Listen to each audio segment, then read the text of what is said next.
Olá, bem-vindo, bem-vinda ao tópico 3 do módulo 1, desse material de autoestudo sobre pontos de atenção quando da preparação das demonstrações contábeis para micro, pequenas e médias empresas. Eu sou o professor Álvaro Ricardino. Então, vamos lá. Qual é o nosso programa para esse módulo?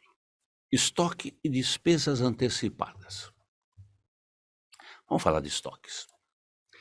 Então, conteúdo dessa conta: inventário e contabilização de eventuais diferenças, custo de aquisição, custos de transformação, fórmulas de custeio, redução ao valor recuperável líquido, perda estimada na realização de estoques, classificação por natureza e valor de estoques dados como garantia de passivos. Qual o valor total? Inventário é sinônimo, muitas vezes, de estoque, mas é um sinônimo errado. Inventário, efetivamente, é uma contagem física. Para você dizer que na contabilidade você tem R$ 100.000 em estoques, você precisa contar esse estoque para ver se tem mesmo. E você só vai fazer isso fazendo uma contagem física. Dicas de quem tem décadas de experiência fazendo inventário: não faça contagem única. A probabilidade de erro é muito grande. Faça uma etiqueta com 4 pedaços. Um pedaço que identifica o item e os outros 3 seria a primeira, segunda e terceira contagem. Para a primeira contagem, você manda o Joãozinho, ele veio e trouxe um número. Para a segunda contagem, você manda a Mariazinha preencher a etiqueta. Quando ela trouxer, compara. Se o número bateu, tá ok. Não precisa fazer a terceira. Se o Joãozinho trouxe um número, a Mariazinha outro, há uma terceira contagem, ou uma quarta. Em algum momento o número tem que bater. É esse o número que é o correto, ok? Então, qual é o objetivo de fazer um inventário? Constatar a efetiva existência física dos montantes contábeis. O que eu faço com as diferenças? Elas devem e precisam ser contabilizadas, aumentando ou reduzindo o valor dos estoques. Se a falta de estoques é uma diferença pequena, debita custo da mercadoria vendida e credita estoque.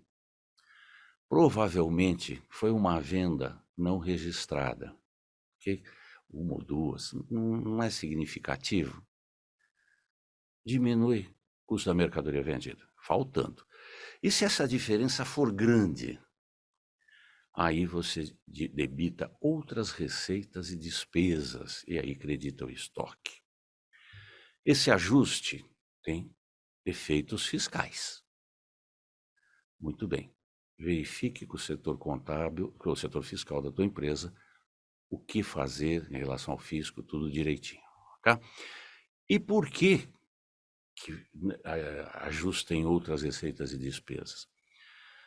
Imagina que você faz os teus custos fixos são de R$ 10.000 mês e você fabrica 1.000 peças. Você, em tese, cada peça custa R$ 10. Ah, mas sumiu metade do teu estoque. Bom, então eu só tenho 500 peças, então cada peça passou a valer 20. Alguma coisa está errada, né? O custo da mercadoria vendida, meu lucro bruto provavelmente vai dar prejuízo. Então, não altere o custo tem que ter uma certa lógica, uma certa sequência. Altere como uma despesa. Custos de aquisição. Não é apenas a nota fiscal, muita gente erra com isso. Não é apenas a nota fiscal deduzida do ICMS, não. Obviamente que é o preço de compra. Agora, se você tem direito, você tem impostos que não são recuperáveis, eles se somam, como, por exemplo, a importação. Você importou uma mercadoria, tinha seguro do transporte, importada ou vinda de outro estado, não importa. Soma o valor do seguro. Você pagou frete, soma. Você precisou contratar, alugar uma empilhadeira para tirar de cima do caminhão, ou sei lá da onde, para pôr dentro da fábrica, por dentro da tua empresa, soma. Teve que fazer algum beneficiamento ainda antes de pôr à venda. Você contratou um software, por exemplo. Só que você teve que fazer algumas adequações. Você teve que pagar alguém para ajustar isso. Soma. Tudo isto faz parte do estoque. A norma diz: o custo do estoque corresponde aos valores pagos para deixá-lo no local e nas condições pretendidas pela administração. O que não pode incluir impostos recuperáveis e, eventualmente, se houver pagamento de juros. Isso é despesa financeira. Isso também tira fora. Ok? Então, cuidado. O que é custo de transformação? Isso é válido, obviamente, para uma indústria. É pegar uma matéria-prima, agregar mão de obra, agregar gastos gerais, aqueles fixos, depreciação de edifício, dependendo da forma de depreciação, linear, por exemplo, e custos variáveis, materiais, mão de obra indireta e assim por diante. E custos de conversão não identificados. Então, esses custos de conversão não identificáveis são rateados entre os produtos por um critério racional e consistente. Então, a energia elétrica é rateada pelo número de peças produzidas. Para ser consistente, eu tenho que usar esse critério todo mês, todo ano, tal. Se eu mudar, eu tenho que deixar uma nota explicativa, porque vai mudar o custo. Fórmulas de custeio. De preferência, você juntaria tudo e calcularia de uma única para cada item, mas não é possível. Então, normalmente você junta. Então, o custo médio ponderado, que é o mais usual, ou PEPs, primeiro que entra, primeiro que sai, menos usual, mas permitido, um ou outro é permitido pelo fisco normal. E pelas normas, principalmente. As fórmulas deverão ser as mesmas para inventários de uso e natureza semelhante. Eu faço barcos lá em Manaus para uso fluvial. E em Recife eu faço barcos também usando alumínio, mas é para o mar. Eu não posso usar o custo médio ponderado para o barco que é feito para uso no rio e usar o PEPs para o barco que é feito para uso no mar. É o mesmo produto, usando a mesma matéria-prima. Ah, tá.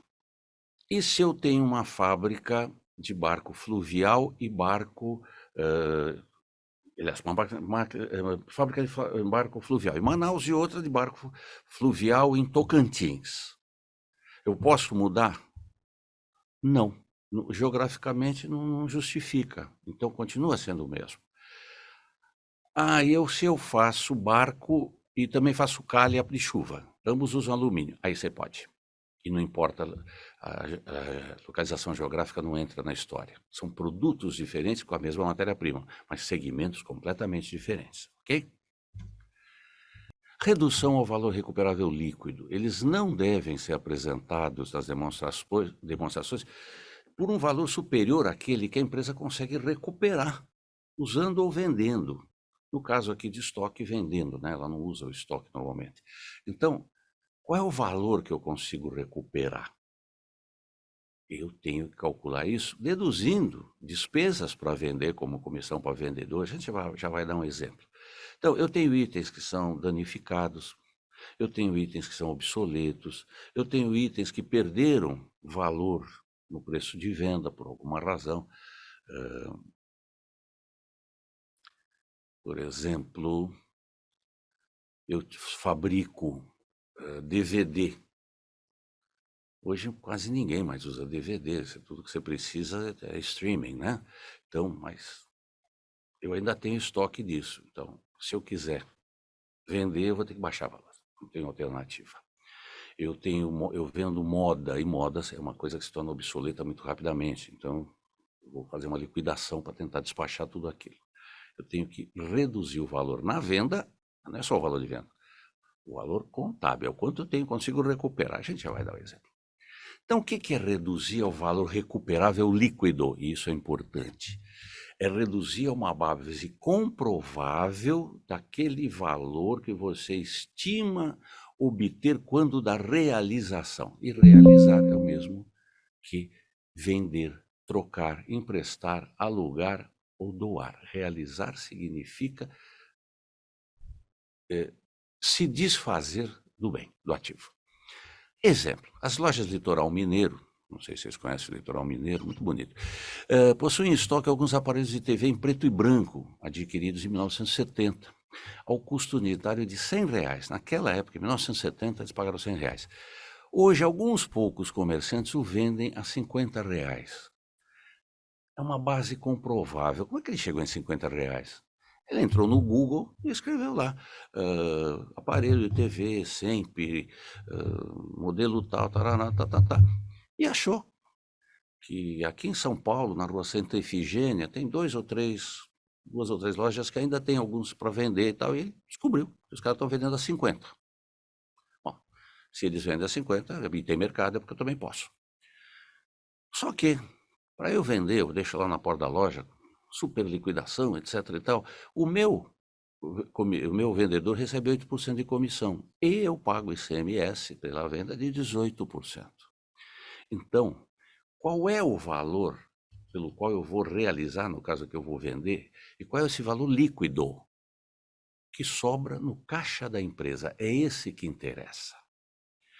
E para isso eu vou contabilizar numa conta redutora de estoque, portanto é uma conta credora, denominada perda estimada na realização de estoques. Qual será esse valor? Muito bem.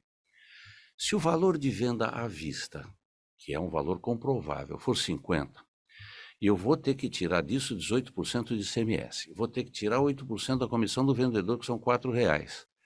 O valor realizável líquido, aquilo que vai entrar no caixa da empresa quando for vendido, se for vendido, será 37. Mas me custou 100. Quanto eu perdi? Eu perdi 63. Então, mas veja, eu perdi de fato? Não. Eu estou estimando perder 63. Futuro. Como é que eu contabilizo isso? Novamente, situação 1, situação 2. Eu tinha, tá aqui, 100 em estoques.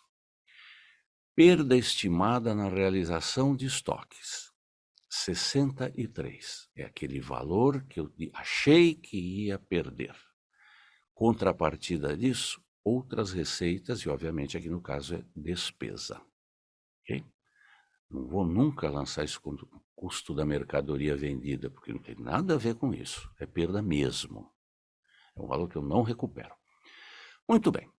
Está contabilizadinho. O que aconteceu, situação 1? O meu vendedor, de fato, conseguiu vender pelos 50. Paguei o ICMS, não vou contabilizar isso aqui, nem a comissão do vendedor, nesse momento isso não é importante. Importante é que eu recebi 37, pus no banco, tirei 37 do estoque e eu tenho que matar essa estimativa que eu fiz. Então, 63 na perda estimada, essa conta não existe mais, e 63 crédito para matar esse 100 do estoque. Eu estou supondo aqui que eu só tinha esse estoque. É claro que eu tenho outros valores no balanço, esse número é outro. Aqui está feita a situação. Mas vamos supor que o meu vendedor é muito bom, ou o gerente da minha loja é muito bom. Ele falou, não vou vender a 50 não. Eu vou vender a 60. Então, se ele, aliás, a 63, eu não vou vender a 50, eu vou vender a 60. E ele refez os cálculos, conseguiu vender. Tirando o CMS, tirando a comissão, então, entraram 47 no banco e o meu estoque 47. Ora, eu tinha estimado perder 63. Se eu conseguir vender por 47, é porque eu não vou perder 63, eu vou perder os 53. Então eu debito 63 para matar a conta, e como a minha perda estimada, que essa minha despesa estava excessiva, eu vou creditar os 10 aqui da diferença. Portanto, quanto eu perdi de fato? Em vez de perder 63, eu perdi 53. Então, são situações. E se for o inverso? Eu consegui vender por menos ainda. Contabiliza o inverso. Né? A ideia é a mesma. E nas notas explicativas? Eu tenho que abrir meu estoque por quanto é mercadoria para revenda, quanto é matéria-prima, se for indústria, quanto eu tenho de produto acabado, produto em processo, material para consumo, material para reposição, importação em andamento, estoque poder terceiro, etc, etc, etc. Abro, soma de tudo isso tem que dar o valor em estoque. Notas explicativas ainda, as políticas contábeis adotadas e o método de custo utilizado. Política contábil é que está na norma. Só copiar. O montante dos inventários e o valor das categorias de estoque que compõem a conta estoque. É o slide anterior, é a subdivisão. Montante dos inventários escriturados pelo justo valor menos o custo para vender. Quanto desses estoques eu contabilizei aqui como perda futura, né? E contrapartida, o valor dos estoques levados à despesa no período. Tanto o custo da mercadoria vendida, quanto esse valor de perda. E qual o valor efetivo da perda por redução no ano, quanto eu de fato perdi. Importante, muita gente esquece.